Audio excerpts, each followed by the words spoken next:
Students, I hope you are all doing well. I know it looks like I am at the Brooklyn Bridge right now, but this is just a picture in my living room. So today we are going to talk about the differences between APA format and MLA format because I know that this is a common mistake for college students to make since we are writing many different papers in different formats. But I want to focus on MLA format because that is the format that we are going to be writing our essays in this class. So the first thing that I want to point out is that APA format requires a title page where MLA format does not. So you will write your name and the professor's name and the date in the left-hand corner of the page, double spaced. Now one thing that's similar is that the font is 12-point, 1-inch margins. So that is the same thing for both MLA and APA. Now one of the biggest differences and one of the most common mistakes I have been seeing in your essays is the parenthetical citations. Now, APA requires you to write the last name, comma, and the year, whereas MLA format just requires you to write the last name of the author with the page number. Now, if you are going to use a signal phrase and you are going to quote one of the authors, in APA format, you would say, according to Clugston 2014, but in MLA format, you don't need to use the date. So you do according to Clugston, literature is a journey, and then it would require you to put the page number. Now for the bibliography, the last page, one of the main differences is that APA, in the center of the page, you will write references, but in MLA format, you will write works cited. So this is a common mistake I would make in graduate school. I had to write in APA format, but I always wrote works cited, and I didn't know that in APA format it was references, and in MLA format it's works cited. And another difference in your works cited page is that APA has you write the last name and then the initials of the author and the date after.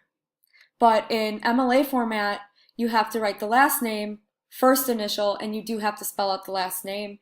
You can see that in APA, you just have to write the initial. You would include the date. I'm sorry, you would not include the date because APA format requires you to include the date, but not right after the author in MLA. So you would just do the title of the works and you include the date more towards the end. And you can also see that in works cited you have to write what kind of source it is. So if it's print, web, make sure to include that.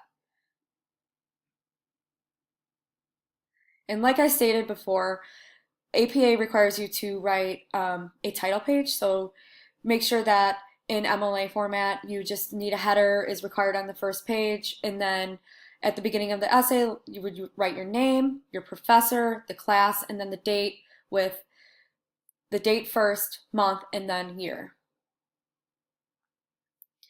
Now for the top of the page, running headers, for APA you would have to write running head and your title of the paper. That's not necessary in MLA format, but you do have to write your last name in the right-hand corner with the page number. Also, like I said before, when you're doing short quotations, you have to write the date, and then in MLA format, you don't need to write the date. I know that I've repeated this multiple times, but I am seeing that some students are writing the year in their quotations, which is not necessary. All you need is just the page number. Now, for long quotations, which are block quotes, I know that this can be tricky sometimes. For more than 4 lines of prose or 3 lines of verse, you do need to use block quotes, but you can see that there's a little difference with spacing.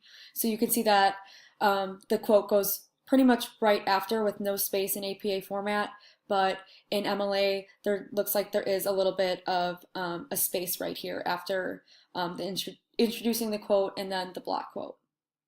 So I hope that pointing out some of these differences has helped you, and if you have any other questions, please come see me in my office hours, or we can always schedule an appointment with Zoom. I am really looking forward to working with you all more in the future, and I hope you have a great day. Thank you very much.